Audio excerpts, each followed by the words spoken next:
Okay बच्चा, question number 5th आज हम लोग देखने वाले हैं। क्वेश्चन नंबर 5th क्या कहता है देखिएगा, आप सबके पास अपनी बुक्स होगी। Following is the extract from the balance sheet of MAH limited as at 31st March 2020। 31st March 2020 को आपके पास कुछ एक्सट्रैक्ट इन्फॉर्मेशन अवेलेबल है। इक्विटी एंड लाइबिलिटी में दो पार्ट हैं, surplus that is balance in statement of P&L और dividend payable. ये दो चीजें गिवन है, इनका ओपनिंग और क्लोजिंग बैलेंस गिवन है 31st मार्च 19, 31st मार्च 20। एडिशनल इन्फॉर्मेशन में आपके पास गिवन है proposed dividend for the year ended 31st March 2019 and 2020 were 4 lakh and 5 lakh respectively। नीचे लिखा है prepare the note to show the net profit before tax and extraordinary item। ठीक है, तो आइए जरा हम लोग स्टार्ट करते हैं net profit before tax and extraordinary item का वर्किंग नोट बनाते हैं। तो आपको पता है ये वर्किंग नोट में ही बनता है। सबसे पहले स्टार्ट कहाँ से होता है, ये नेट प्रॉफिट बिफोर। आप चाहो तो इसके लिए छोटा सा इस तरीके से पर्टिकुलर और अमाउंट करके एक कॉलम बना सकते हैं, डिटेल और अमाउंट करके। ठीक है, हम निकालना चाह रहे हैं प्रॉफिट। सबसे पहले हमारे पास गिवन होगा surplus that is balance in statement of P&L। Balance in statement of profit and loss. ये दोनों का डिफरेंस ये 19 और 20 का। देखो ना, 19 और 20 का डिफरेंस, इसका मतलब जो 31st मार्च 2020 का अमाउंट है उसमें से 31st मार्च 2019 का अमाउंट हमें लेस करना है। तो 31st मार्च 2020 का सरप्लस हमारे पास दिया हुआ है 10 लाख रुपीस का, और लास्ट ईयर का दिया हुआ है 19 का 5 लाख रुपीस का। डिफरेंस दोनों का आएगा 5 लाख रुपए। ये मैं इधर डिटेल का कॉलम बना रहा हूँ एक, और इधर अमाउंट।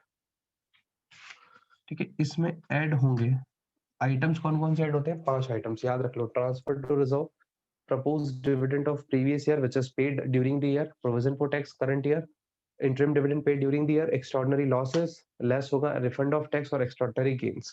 ठीक है, ये बात हमारी कल हुई थी।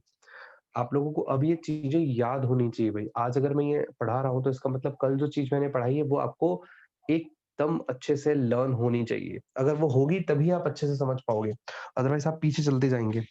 तो सबसे पहली चीज मेरे पास surplus that is balance in statement of profit and loss दिया है। फिर मेरे पास नीचे एडिशनल इन्फॉर्मेशन में प्रपोज डिविडेंड दिया रखा है 19 और 20 का। तो इसमें मैं ऐड करूंगा, ये आपको मैंने बताया था, propose dividend of previous year, propose dividend of 31st March 2019 paid during the year. ये क्वेश्चन बताएगा नहीं, आपको देखना है ये आपने पे किया होगा। क्या किया होगा? पे किया होगा। तो 31 मार्च 2019 का प्रपोज डिविडेंड है 4 लाख रुपए।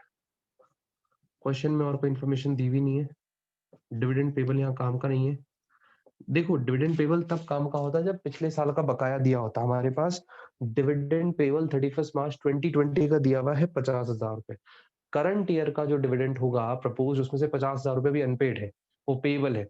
तो बेटा उससे हमें मतलब नहीं। अगर ये प्रीवियस ईयर का दिया होता 31st मार्च 2019 का, तो मैं इस अमाउंट में से लेस करके लिखा था। तो भाई पिछले साल का टोटल प्रपोज डिविडेंड 4 लाख था, उसमें से सपोज ये 50,000 रुपए 31st मार्च 2019 वाले कॉलम में होता, तो फिर ये कहलाता 4 लाख में से लेस हो जाता आपका 50,000, 3,50,000 ही आता।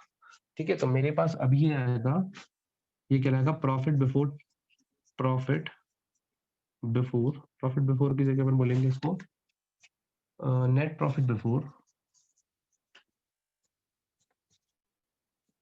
Before tax and extraordinary items. ये आपका क्वेश्चन नंबर 5 कंप्लीट होता है। बेटा फटाफट से एक बार अच्छे से एसेस ले लीजिए।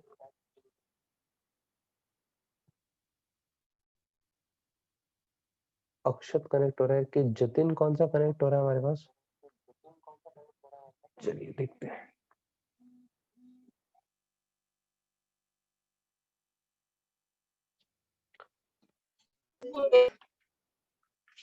ये जतिन कौन सा बच्चा हमारे पास कनेक्टेड है?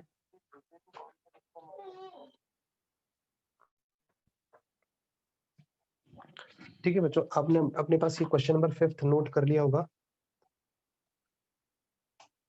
अगर इसका एसेस ले चुके हैं तो हम लोग आगे चले। आगे नेक्स्ट वाला क्वेश्चन, क्वेश्चन नंबर 6 हम स्टार्ट करेंगे। क्वेश्चन नंबर 6 स्टार्ट करने से पहले एक चीज मैं आपको बताऊंगा कि बेटा कभी भी अगर आपको क्वेश्चन ये कह दे कि आपने इक्विटी शेयर होल्डर पे डिविडेंड पे किया है, तो बेटा आपको ये बात समझनी है, प्रेफरेंस शेयर होल्डर को डिविडेंड इक्विटी शेयर होल्डर को पे करने से पहले मिलता है। Preference share holder has a preferential right to get dividend before making payment of dividend to the equity share holder. यानी आपने पढ़ा है प्रेफरेंस शेयर होल्डर को डिविडेंड इक्विटी शेयर होल्डर को डिविडेंड पे करने से पहले मिलता है। ये बात सही है? तो बेटा वैसे ही मैं आपको ये समझाना चाह रहा हूँ कि जो क्वेश्चन नंबर 6 है, वहाँ पे आप देखोगे क्वेश्चन में लिखा है कि आपके पास जो डिविडेंड है, आपने इक्विटी शेयर होल्डर पे प्रपोज किया है और पे किया है। तो याद रखना पहले इक्विटी शेयर मतलब इक्विटी शेयर होल्डर पे डिविडेंड प्रपोज किया और पे किया है। मैं क्वेश्चन बता रहा हूँ, तो आपको याद रखना है कि प्रेफरेंस शेयर से इक्विटी शेयर से पहले प्रेफरेंस शेयर्स को डिविडेंड दिया जाता है। तो आप देखिएगा कैसे होगा ये क्वेश्चन। देखिए ऑलमोस्ट ये ऊपर वाली इन्फॉर्मेशन तो सेम ही रहती है।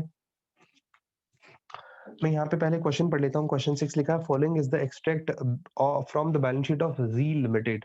क्वेश्चन में equity share capital, preference share capital 10% लिखा है, प्रेफरेंस शेयर कैपिटल के आगे ओपनिंग क्लोजिंग बैलेंसेस दिए हुए हैं, surplus that is balance in statement of profit and loss, और अनपेड डिविडेंड दिया हुआ है। अनपेड डिविडेंड भी करंट ईयर का ही दिया हुआ है again.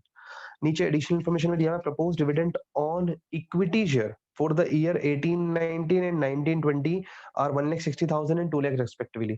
Dividend propose equity shares पे पिछले साल क्या था 1,60,000 जिसका पेमेंट इस साल हुआ होगा, और 2 लाख रुपए का प्रेफरेंस शेयर जो इस साल प्रपोज किया अगले साल जिसका पेमेंट होगा।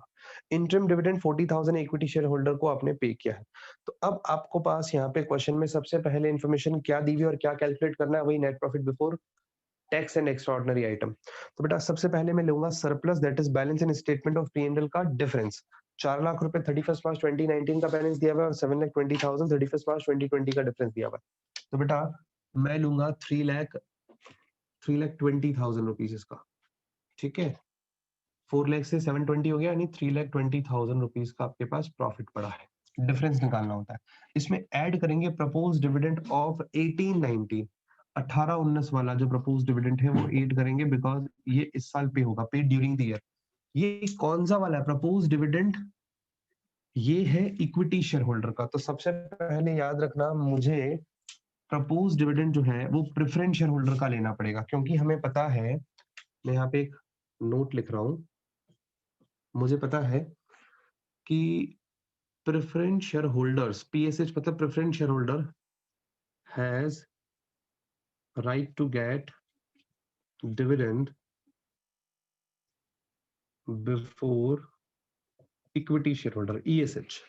सो in question equity share holder को आप डिविडेंड दे रहे हैं, तो इक्विटी शेयर होल्डर को देने से पहले प्रेफरेंस शेयर होल्डर को दिया जाना चाहिए। तो क्वेश्चन में प्रेफरेंस शेयर होल्डर की इंफॉर्मेशन दी हुई है, तो मैं लिख रहा हूं propose dividend of preference share, propose dividend of preference shares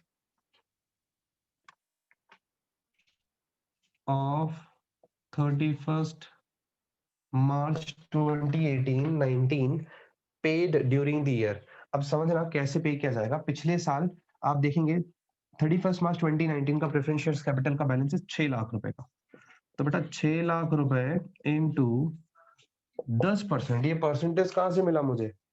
ये परसेंटेज बेटा यहाँ पड़ा हुआ है इक्विटी एंड लाइबिलिटी के डेबिट वाले। आप देखोगे इक्विटी एंड लाइबिलिटी साइड में 10% प्रेफरेंस शेयर कैपिटल लिखा हुआ है 10%। ठीक है, तो 10% हमें क्या करना है, ये इस प्रेफरेंस शेयर होल्डर को डिविडेंड हमें पे करना है, जो कि आ जाएगा 60,000। ठीक है, यहां तक समझ आता है। अब आते हैं हम इक्विटी शेयर होल्डर के डिविडेंड की बात करते हैं। एक तो ये ऐड किया, एक ऐड करेंगे वापस again same proposed dividend of equity share holder. अब equity share holder of 31 March 2019 paid during the year, जो इस साल पे किया जाएगा, पिछले साल का ही इस साल चुकाया जाएगा ना। तो देखिए आपके पास क्वेश्चन में इंफॉर्मेशन दिया हुआ है, लास्ट ईयर का डिविडेंड 1,60,000 रुपए चुकाया है इक्विटी शेयर होल्डर पे। तो इक्विटी शेयर होल्डर पे हमने 1,60,000 ले लिया। अच्छा, और क्या ऐड आइटम होगा? इंटरिम डिविडेंड पेड जो किया है। बेटा इंटरिम डिविडेंड के लिए ऐसी कोई बात नहीं लिखी है कि आप इंटरिम डिविडेंड भी इक्विटी शेयर होल्डर को देने से पहले प्रेफरेंस शेयर होल्डर को दोगे, ऐसी कोई बात नहीं। बस डिविडेंड देना है आपको, और डिविडेंड कितना होगा? 10%। Interim dividend generally equity share holder को ही मिलता है। Interim dividend on equity shares. तो ये क्वेश्चन में इंफॉर्मेशन दी हुई है 40,000, 40,000 ऐड कर दिया। अनपेड डिविडेंड का अगेन कोई काम नहीं है, मैं आपको फिर समझा दूं। अगर क्वेश्चन ये कहता ये अनपेड डिविडेंड 20,000 31 मार्च 2020 की बैलेंस शीट में ना लिखा करके उसे आप 31 मार्च 2019 की बैलेंस शीट में शो करते 20,000 को, तो जो मैं यहाँ पे propose dividend equity share holder का लिख रहा हूँ ना 19 वाला जो पे किया है, तो 160 में से 20,000 माइनस करता मैं, अगर अनपेड डिविडेंड 31 मार्च 2019 वाली साइड लिखा होता तो। दैट्स इट, खत्म हो गया क्वेश्चन। और कोई इन्फॉर्मेशन आई थिंक नहीं है, बस आप इसको टोटल मारो 320 और 63 80, 380 और 2 लाख 580, 5,80,000 रुपए आपका टोटल आ रहा है। इसे हम लोग कहेंगे net profit before tax and extraordinary item, net profit before tax and extraordinary items. Clear? बच्चे क्वेश्चन 6 का एक बार अच्छे से एसेस ले लें।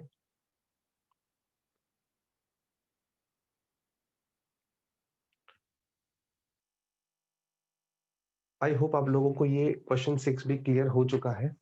ओके बच्चा, क्वेश्चन 7 8 और 9 हम कर चुके हैं। अब हम लोग आते हैं नया टॉपिक, नया टॉपिक नहीं, ए वाला पार्ट हमारा कंप्लीट हो चुका है जिसमें हमने बनाना सीखा net profit before tax and extraordinary items. ठीक है, अब आज हम उससे आगे चलते हैं। इसे मैं एक बार रफ कर रहा हूं, अगर सब बच्चों ने लिख लिया है तो।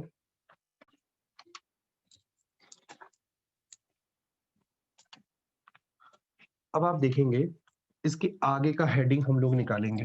तो बेटा हमारा जो टॉपिक चल रहा है कैश फ्लो स्टेटमेंट का ऑपरेटिंग एक्टिविटी वाला पार्ट, इस कैश फ्लो स्टेटमेंट के ऑपरेटिंग एक्टिविटी वाले पार्ट का फर्स्ट वाला जो टॉपिक है हम कंप्लीट कर चुके हैं। Cash flow from operating activity चल रहा है हमारा।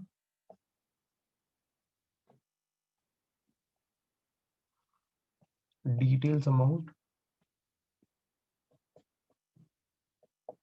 इधर पर्टिकुलर्स, इधर लिखेंगे हम लोग कैश फ्लो स्टेटमेंट।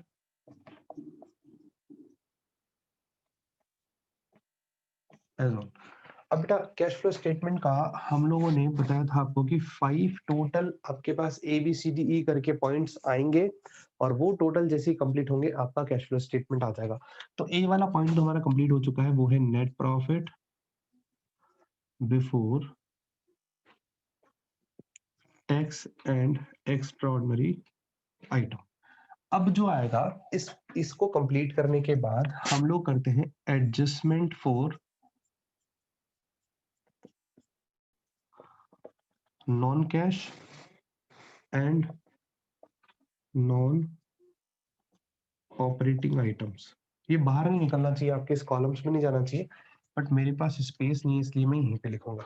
ठीक है, अब ये एडजस्टमेंट में क्या होगा, कुछ आइटम्स ऐड होंगे, कुछ आइटम्स लेस होंगे। कौन कौन से आइटम्स ऐड होंगे, कौन कौन से लेस होंगे, इसे हम लोग वन बाय वन समझेंगे। देखिए मैंने हेडिंग डाली है adjustment for non cash and non operating item. Non cash का मतलब समझते हैं, ऐसे ऐसे एक्सपेंसेस जिनसे कैश का आउटफ्लो नहीं हुआ, या ऐसे आइटम्स जिनसे हमारे बिजनेस से कैश बाहर नहीं गया, तो वो कहलाएगा बेटा नॉन कैश आइटम्स। ऐसे आइटम्स जिनसे कैश का आउटफ्लो बिजनेस से बाहर नहीं हुआ उसे हम लोग बोलेंगे नॉन कैश आइटम्स। और जो हमारे पास नॉन ऑपरेटिंग आइटम्स होंगे वो ऐसे आइटम्स होंगे जो कि ऑपरेटिंग एक्टिविटी का पार्ट नहीं है, इन्वेस्टिंग और फाइनेंसिंग एक्टिविटी का पार्ट होंगे। उसे हमने पहले से प्रॉफिट एंड लॉस अकाउंट में इंक्लूड कर रखा होगा, तो उन्हीं को हमें हटाना है और आगे लाना है। देखिए जी मैं बताता हूँ बच्चा आपको कौन कौन से आइटम्स इसमें ऐड और लेस करने हैं। देखिएगा 7-8 आइटम से मैं आपको सीक्वेंस में बताना चाह रहा हूँ, इसीलिए एक बार वेट कीजिएगा। देखिए पहला आइटम है डेप्रिसिएशन। डेप्रिसिएशन आपको पता है फिक्स टेंजिबल एसेट्स की वैल्यू में जो कमी आती है उसे डेप्रिसिएशन कहते हैं। तो ये क्योंकि नॉन कैश आइटम है, नॉन कैश आइटम बोले तो ये मैं सिर्फ आपको लिखवा रहा हूँ, आपको नहीं याद रखना इतना, सिर्फ आपके कॉन्सेप्ट क्लियरेंस के लिए बता रहा हूँ। डेप्रिसिएशन हम statement of profit and loss जो भी बना करके हम डेप्रिसिएशन एंड अमोर्टाइजेशन नाम का एक हम लोग आइटम लिखते थे, उसमें हम लोग फिक्स एसेट पे जो डेप्रिसिएशन लगा वो और इंटेंजिबल एसेट जो राइट ऑफ है वो शो करते थे, और उसके बाद नेट प्रॉफिट आता था। तो बेटा अभी हमने ये कहाँ से बनाना स्टार्ट किया, नेट प्रॉफिट से स्टार्ट किया है, स्टेटमेंट ऑफ P&L के। तो वहां पे हमने इस डेप्रिसिएशन को लेस कर रखा था। अगर आप देखोगे तो एक्सपेंसेस सारे लेस हुए थे इनकम स्टेटमेंट में, तो इस एक्सपेंस को फिर से ऐड करेंगे बिकॉज ये नॉन कैश आइटम है, इससे कैश का आउटफ्लो नहीं हुआ। नंबर 1। नंबर 2, जो भी इनटेंजिबल एसेट राइट ऑफ हुई, जनरली गुडविल होगी या और भी कोई इनटेंजिबल एसेट जो कि राइट ऑफ हुई, रिटर्न ऑफ, तो वो हमें लिखनी है रिटर्न ऑफ। ये भी अमोर्टाइजेशन जो मैं बता रहा था, डेप्रिसिएशन एंड अमोर्टाइजेशन नाम का एक आइटम आ रहा था इनकम स्टेटमेंट में, जिसे हमने एक्सपेंसेस वाली साइड में लिखा था और उसको लेस किया था प्रॉफिट बिफोर टैक्स निकालने के लिए, तो उसे हम लोग ऐड करेंगे same, because it is not a cash item, this is a non cash item, ये नॉन कैश आइटम है। ठीक है, एक एक चीज को समझिएगा, इससे कैश का आउटफ्लो बिजनेस से बाहर नहीं हुआ। नेक्स्ट इज इंटरेस्ट एक्सपेंस बोल दीजिए, इंटरेस्ट ऑन बोरिंग्स बोल दीजिए।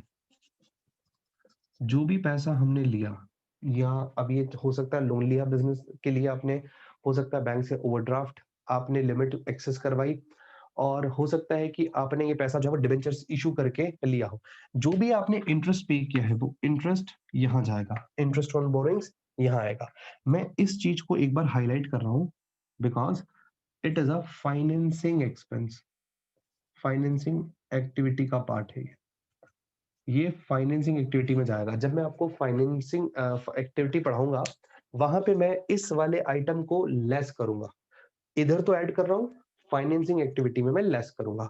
फिलहाल मैं फाइनेंसिंग एक्टिविटी आपके साथ डिस्कस नहीं कर रहा, दैट्स व्हाई मैं सिर्फ आपको ये बता रहा हूँ कि जो ब्याज आपने चुकाया है, किस पे चुकाया बेटा, जो पैसा आपने बोरो किया है, इसे हम फिर से ऐड कर रहे हैं, इससे कैश का आउटफ्लो हुआ है, बट ये आइटम ऑपरेटिंग एक्टिविटी का आइटम नहीं है, इसीलिए इसे हम लोग ऐड कर रहे हैं। अब सुनना ध्यान से, मुझे कैसे पता चला ये ऑपरेटिंग एक्टिविटी का पार्ट नहीं है? बेटा जो भी पैसा आप उधार लेते हो, उससे रिलेटेड जितने भी खर्चे हैं, वो सारे के सारे फाइनेंसिंग एक्टिविटी में, ये मैंने आपको कल समझाया था। अब सुनना, और ये फाइनेंस कॉस्ट के नाम से आपने जो इनकम स्टेटमेंट बनाया था, वहाँ पे फाइनेंस कॉस्ट के नाम से एक्सपेंस वाले कॉलम में आया था, आपको याद होगा। तो वहाँ पे हमने ये माइनस किया था, और हमारे पास प्रॉफिट एंड लॉस अकाउंट के बैलेंस से हम लोग कैश फ्लो कैलकुलेट कर रहे हैं ऑपरेटिंग एक्टिविटी का, तो प्रॉफिट एंड लॉस में से आपने ऑलरेडी इसको डिडक्ट कर रखा है, तो हमें इसे ऐड करना है फिर से, interest on borings. Next is, अगर आपने कोई अंडरराइटिंग कमीशन राइट ऑफ की है, राइटिंग ऑफ अंडरराइटिंग कमीशन, देखिए ये अंडरराइटिंग कमीशन मैंने आपको सिखाई थी कंपनी के केस में। कंपनी जब अपने शेयर्स इशू करती है अंडरराइटर्स के थ्रू, तो उन्हें अंडरराइटिंग कमीशन देनी होती है, और अंडरराइटिंग कमीशन को देने के बाद उस अंडरराइटिंग कमीशन को हमें at the end of the year, जिस भी साल कमीशन पे की हमने, उसके एंड में हमें राइट ऑफ करनी होती है। राइट ऑफ करने की entry statement of profit and loss account debit to underwriting commission. तो statement of profit and loss में ये अंडरराइटिंग कमीशन राइट ऑफ हुआ है। बेटा ये राइट ऑफ जो है वो हमारे यहाँ का पार्ट नहीं है, ये भी आपके लिए एक तरीके से नॉन ऑपरेटिंग एक्टिविटी है, इसको आप नॉन ऑपरेटिंग एक्टिविटी बोल दीजिए। ठीक है, नॉन ऑपरेटिंग एक्टिविटी बोल दीजिए, या आप ये कह दीजिए कि शेयर इशू एक्सपेंसेस कहलाते हैं, शेयर को इशू करते टाइम एक्सपेंस, तो फाइनेंसिंग एक्टिविटी का पार्ट है, ये फाइनेंसिंग एक्टिविटी में लिख देता हूँ यहाँ पे। ठीक है, next point is loss on sale of fixed asset, loss on sale of fixed asset, fixed asset बेची और उस पर लॉस हुआ, ये इन्वेस्टिंग एक्टिविटी का पार्ट है। इसे हमने कहाँ पे लिख दिया बच्चा, इसे हमने जब statement of profit and loss बनाया, वहां पे अदर जो एक्सपेंसेस थे वहां शो कर दिया। तो बेटा ये loss on sale of fixed asset फिर से ऐड करेंगे, क्योंकि ये इनकम स्टेटमेंट में लेस हो के आया है, क्योंकि इन्वेस्टिंग एक्टिविटी का पार्ट है, ऑपरेटिंग का नहीं है, इसलिए यहाँ पे ऐड कर रहे हैं ताकि इसका इफेक्ट जीरो हो जाए।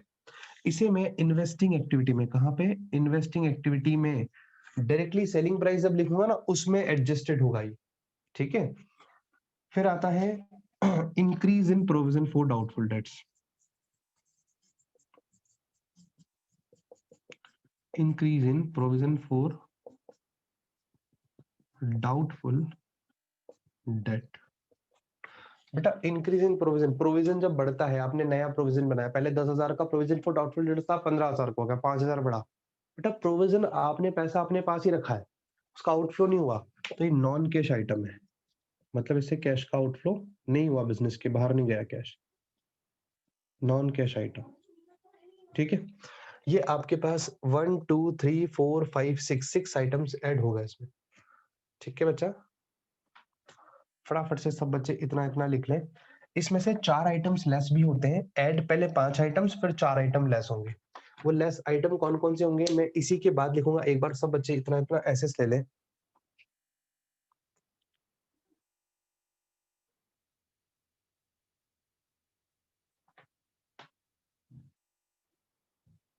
या चलिए मैं नीचे यहाँ पे कोशिश करता हूँ 5 4 आइटम, लेकिन मुझे लिखना ही पड़ेगा, इस ऐड के बाद लेस आएगा, फिर वो लेस 4 5 आइटम्स लेस होने के बाद आपकी बी वाली हेडिंग आएगी। तो आप लोगों ने आई होप यहाँ तक एसेस ले लिया होगा, और किसी बच्चे को पहले यहाँ तक डाउट है तो पहले वो बच्चे पूछ लें।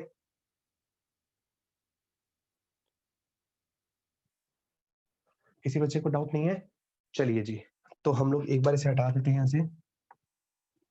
ये एज इट इज आपको लर्न करने पड़ेंगे बेटा एक बार, अगर आप इसको लर्न करोगे तब बड़ा मजा आएगा। देखो मैं मेरी तरफ से जो समझा सकता हूँ ना वो मैंने आपको आज समझा दिया।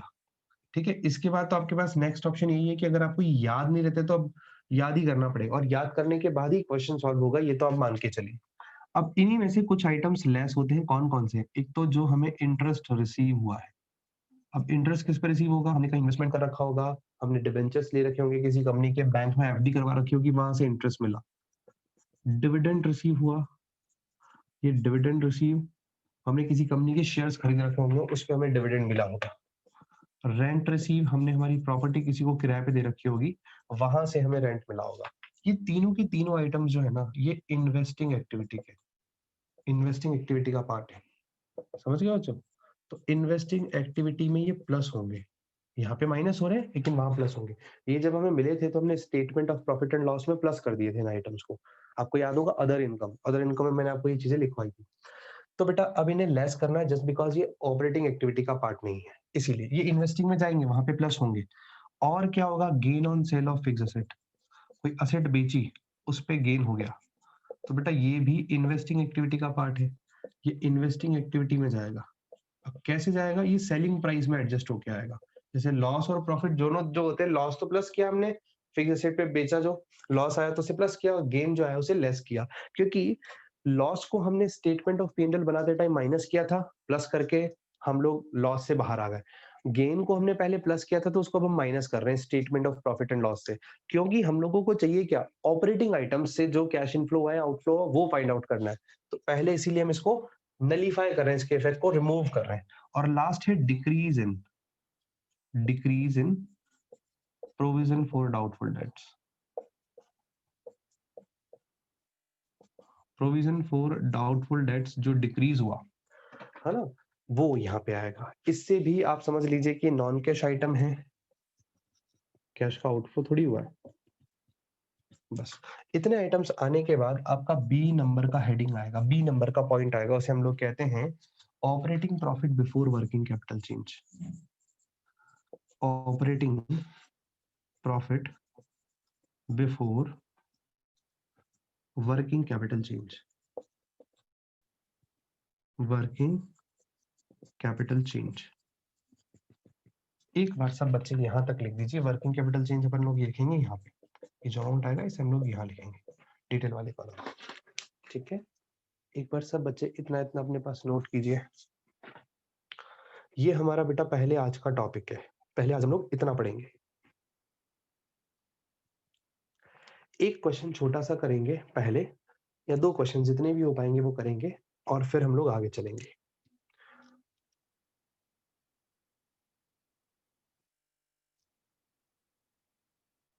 लिख लिया होगा बच्चा? एक बार मैं आपको रिवीजन करवा दूं, मेरे साथ साथ थोड़ा सा याद रखना आप। हमने निकाला net profit before tax and extraordinary items, इसके बाद adjustment for non cash and non operating items, इसमें 6 आइटम्स ऐड और 5 आइटम लेस। 6 आइटम ऐड में कौन कौन सा? डेप्रिसिएशन नॉन कैश आइटम है, इंटेंजिबल एसेट रिटर्न ऑफ यानी गुडविल रिटर्न ऑफ या pattern return of, intangible asset return of होगा। तो वो हम लोग ऐड करेंगे, नॉन कैश आइटम है, ठीक है। फिर हमने लिखा इंटरेस्ट ऑन बोरोइंग्स, बोरोइंग्स पे जो हमने इंटरेस्ट चुकाया वो फाइनेंसिंग एक्टिविटी का पार्ट है, इन्वेस्टिंग एक्टिविटी का मतलब फाइनेंसिंग एक्टिविटी का पार्ट है, ऑपरेटिंग एक्टिविटी का पार्ट नहीं है। Loss on sale of fixed asset, ठीक है, और कोई अंडरराइटिंग कमीशन या प्रिलिमिनरी एक्सपेंसेस रिटर्न ऑफ, वो हम लोग इसमें ऐड करेंगे। और increase in provision for doubtful debts, 6 items हो गए। लेस वाले आइटम्स कौन से? Interest receive, dividend receive, rent receive, 3 items ही हैं, gain on sale of fixed asset, और लास्ट 5th है decrease in provision for doubtful debts. ये 5 आइटम्स हम लोग लेस करेंगे। तो आई होप आप लोगों ने अभी तक ए पॉइंट से बी पॉइंट बनाना सीख लिया है, कौन से आइटम्स ऐड और कौन से आइटम्स लेस होंगे। इसके अलावा बहुत सारी और चीजें भी आएगी, हमें और की तरफ नहीं देखना, बस हमें यही चीजें ध्यान रखनी है। ओके जी, नेक्स्ट की तरफ चलते हैं, हम लोग क्वेश्चन की तरफ आते हैं। आइए बच्चों, हमारा क्वेश्चन, एक चीज ध्यान रखना बच्चों, आपने जो ऐड आइटम्स किए हैं इसमें एक आइटम और आ सकता है। वो आइटम जैसे किसी क्वेश्चन में आएगा तो मैं बताऊंगा आपको कौन सा आइटम है। वो एक्चुअली है तो premium on redemption of debenture और premium on redemption of preference shares, ये मैं बता देता हूँ आपको, ये वाली टर्म है ऐड वाले आइटम में। बट वो डिपेंड करता है क्वेश्चन कभी लेता है कभी नहीं लेता, कब लेगा कब नहीं लेगा वो क्वेश्चन स्पेसिफिक होगा तब मैं बताऊंगा। मतलब premium on redemption of debenture अगर रिटर्न ऑफ हो चुका है ना, तब तो वो ऐड होगा, और रिटर्न ऑफ नहीं हुआ है तो ऐड नहीं होगा। ये मैं आपको समझाऊंगा जब क्वेश्चन आएगा स्पेसिफिक, तब मैं आपको समझाऊंगा, ठीक है। तो आप घबराना मत, आप चाहो तो एक लाइन छोड़ देना जब आप ऐड वाले आइटम्स लिख रहे हो उस टाइम, ठीक है। तो आ जाइए, एक क्वेश्चन हम लोग अच्छे से फटाफट कर लेते हैं बिकॉज टाइम का शॉर्टेज है हमारे पास। तो 10th नंबर का क्वेश्चन हम लोग लेके चल रहे हैं। 10th नंबर का क्वेश्चन हम लोग स्टार्ट कर रहे हैं बच्चा। 10 नंबर का क्वेश्चन कहता है from the following information calculate operating profit before working capital change. तो पहला है net profit before tax and extraordinary item, directly मेरे पास ये वाली चीज दी हुई है 4,47,000, ठीक है। अब आपके पास क्वेश्चन है, लिखा है डेप्रिसिएशन ऑन मशीन, तो adjustment for non cash and non operating items में ऐड होगा डेप्रिसिएशन, अभी हमने देखा था। तो डेप्रिसिएशन आ गया बेटा हमारे पास, डेप्रिसिएशन ऑन मशीन पूरा लिख दीजिएगा आप 84,000 से। ये मैं डिटेल वाले कॉलम में चलाऊंगा, ठीक है, सारा डिटेल वाले कॉलम में चलेगा 84,000। फिर है इंटरेस्ट ऑन बोरिंग 16,800, 16,800 रुपए का इंटरेस्ट है, तो ये अपन ऐड करेंगे interest on borings, interest on borings, ये आ गया आपके पास अमाउंट 16,800 का, इसे हम लोग ऐड करेंगे, ठीक है। जो जो आइटम्स हैं बस एडलेस का ध्यान रखना है। गुडविल अमोर्टाइज्ड 18,600, लीजिए जी गुडविल अमोर्टाइज्ड ऐड होगा 18,600। फिर बेटा हमारे पास दिया हुआ है loss on sale of fixed asset furniture 18,000 रुपए, तो loss on sale of furniture plus होगा 18,000 प्लस कर दिया, ठीक है।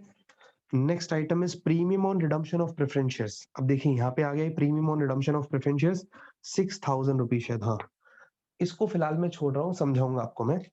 Gain on sale of fixed asset 12,000, ये लेस करने वाला आइटम है, less gain on sale of investment, investment बेचा उस पर प्रॉफिट हुआ, ये आ गया हमारे पास 12,000, इसे ब्रैकेट में लिखेंगे हम लोग। और इंटरेस्ट और dividend received on investment, interest and dividend receive दोनों साथ में रिसीव हुए हमें इन्वेस्टमेंट पे, अमाउंट है इसका 27,600, ठीक है। अब देखिए ये जो प्रीमियम और रिडम्पशन ऑफ प्रेफरेंस शेयर्स है, इसको मैं फिलहाल छोड़ करके कैलकुलेशन कर रहा हूँ, क्योंकि क्वेश्चन में ये नहीं लिखा ये राइट ऑफ है या नहीं है, ठीक है। तो मुझे एक बार चेक करना पड़ेगा कि इस क्वेश्चन ने किसके अकॉर्डिंग ले रखा है। तो एक बार हम लोग टोटल मार लेते हैं 4,47,000, हालांकि इसके आगे रिटर्न ऑफ नहीं लिखा है तो ये ऐड नहीं होना चाहिए वैसे।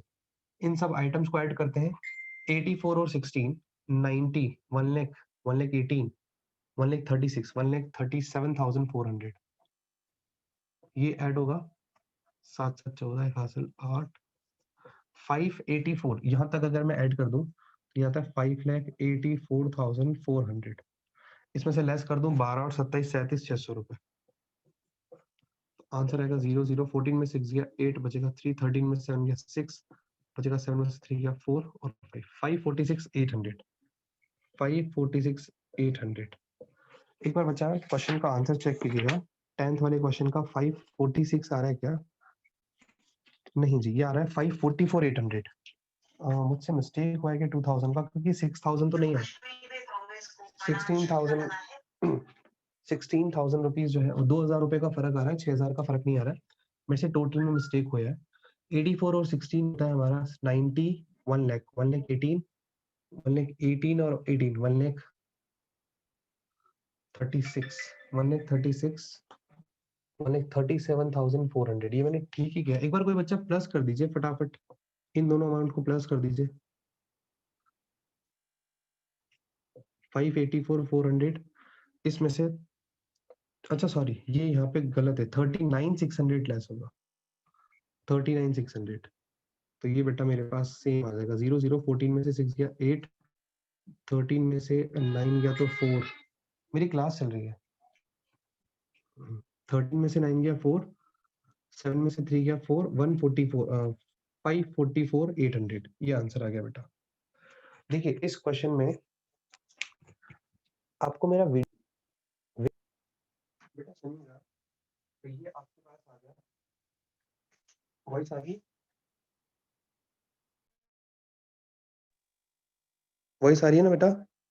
Okay, yes sir. तो ये सुनिएगा, ये आपके पास आ गया। लास्ट पॉइंट था ये वाला हमारा। तो इसमें हमारे पास ही टोटल